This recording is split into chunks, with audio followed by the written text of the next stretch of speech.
ciclo de Carnot trabalha entre duas fontes térmicas, uma quente na temperatura da fonte quente, 227 graus Celsius, e uma fria em temperatura da fonte fria, menos 73 graus Celsius. O rendimento dessa máquina em percentual é...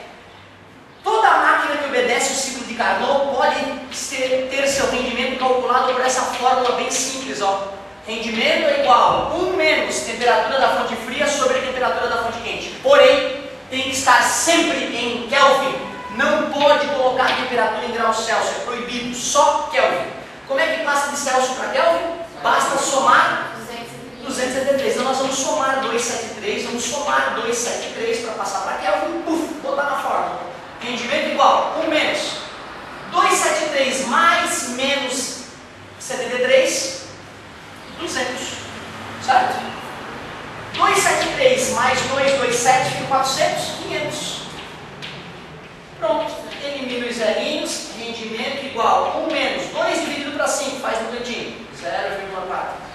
1 menos 0,4, 0,6. Multiplica por 100 para passar para a porcentagem, 60%. Certo? Então é só usar a formulazinha. Falou em Carnot, fórmula do rendimento da máquina de Carnot. Por incrível que pareça, a UFSC, em alguns anos, chegou a botar o nome Carnot na fórmula. Carnot, imagina, chegou a escrever o nome do cara na fórmula. Muitíssimo obrigado. Claro. Vamos aproveitar o embalo aqui, já que a gente está trabalhando com a lista de exercícios, e vamos fazer a 16 da lista. Faz o seguinte. Aproveitando materiais recicláveis, como latas de alumínio, de refrigerantes e caixas de papelão de sapatos, pode-se construir uma máquina fotográfica utilizando uma técnica chamada pinhole, furo de agulha, que no lugar de lentes usa um único furo de agulha para captar a imagem do filme fotográfico. Eu fiz um trabalhinho desse no 8º ano, no 9º ano, há muito tempo atrás. As máquinas fotográficas pinhole registram um mundo em imagens com um olhar diferente. Na verdade, todas as máquinas fotográficas antigamente eram desse tipo. Era uma lata, um furo e o filme fotográfico dentro. E o dedo era o obturador. Tirava a foto, destampando o furo do dedo e voltando a tampar depois. Por incrível que pareça. Um poste com 4 metros de altura é fotografado numa máquina pinhole. No filme, a altura da imagem do poste em centímetros é... Com essa roupagem que o professor fez, até parece uma questão de física, mas não é. É uma questão de pura matemática básica. Vamos analisar.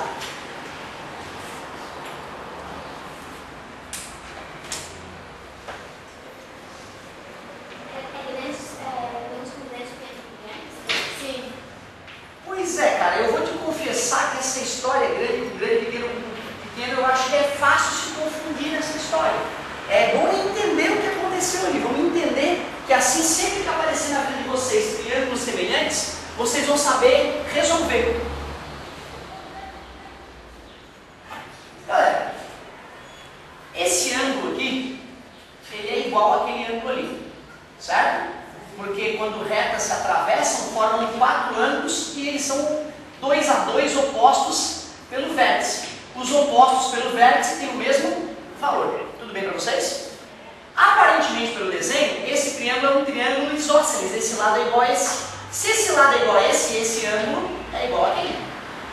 Aqui também parece ser isósceles. Esse lado é igual a esse. Quer dizer que esse ângulo é igual a aquele. Então, peraí. Se esse ângulo é igual a esse, esses são iguais entre si, e esses são iguais entre si, eu tenho certeza que esses ângulos são iguais a esse.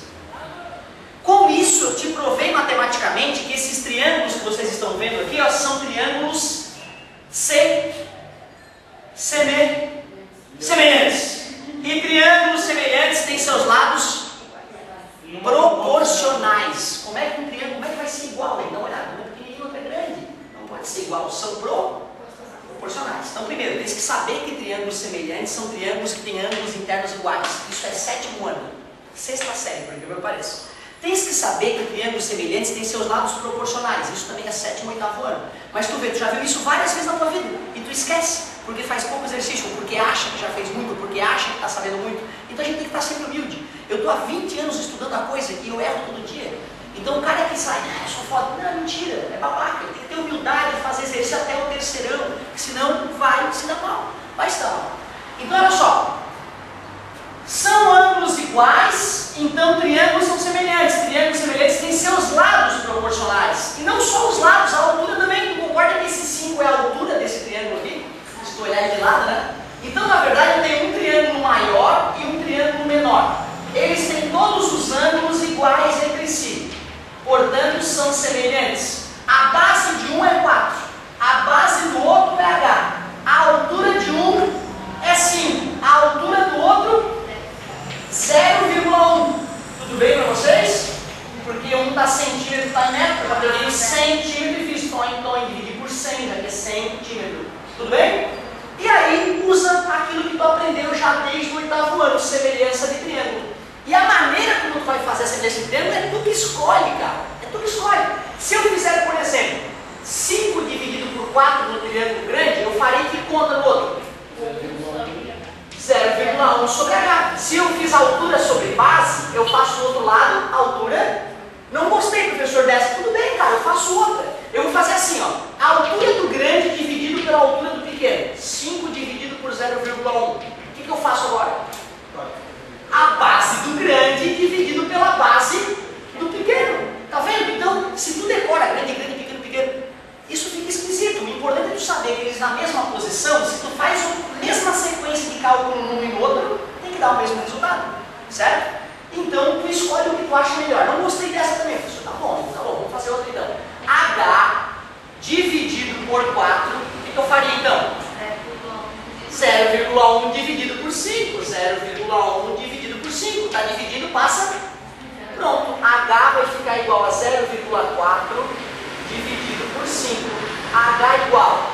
4 dividido por 5 é 0,8. Como tem o 0, então fica 0,08 metros. Se ele quiser em centímetros, é só fazer vezes 100. 8 centímetros.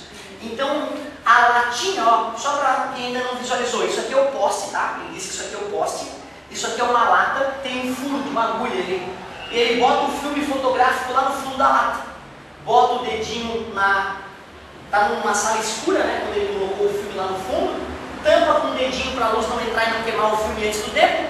Aponta o furinho para o poste e solta o dedinho. Espera alguns segundos, fecha o furinho com o dedinho e vai para o estúdio fotográfico. No escurinho revelar a foto, certo? Vai sair uma foto de cabeça para baixo do poste lá, né? Por que de cabeça para baixo? Porque a luz anda em linha reta, né? Então a parte superior do poste vai ficar na parte de baixo da câmera, certo? A parte inferior do poste vai ficar na parte de cima da câmera. Assim como eu, existe um mini Otávio agora dentro do teu olho, de cabeça para baixo no fundo do teu olho. É o teu cérebro que faz tu me enxergar de cabeça para cima, certo? E, então isso aqui é uma versão, né, do olho humano também, câmara escura. Beleza? Enxerga a semelhança de triângulos e faz por semelhança de triângulos. Show de bola. Senhor, eu não gostei dessa tua forma. Não tem uma outra? Tem I sobre O igual a menos pelinha sobre P. O I é a altura da imagem. O O é a altura do objeto. Pelinha é a posição da imagem. E o P é a posição do objeto. Isso aqui não tem graça, né? Se o cara for usar a forma, o cara acaba nem pensando direito. Tinha letrinha? Para ser, estava em centímetros ou em metros? Centímetros, então 8 centímetros, né? Então multiplicamos por 100 para matar a respostinha final. E bola, vamos para o próximo. Exercício 20.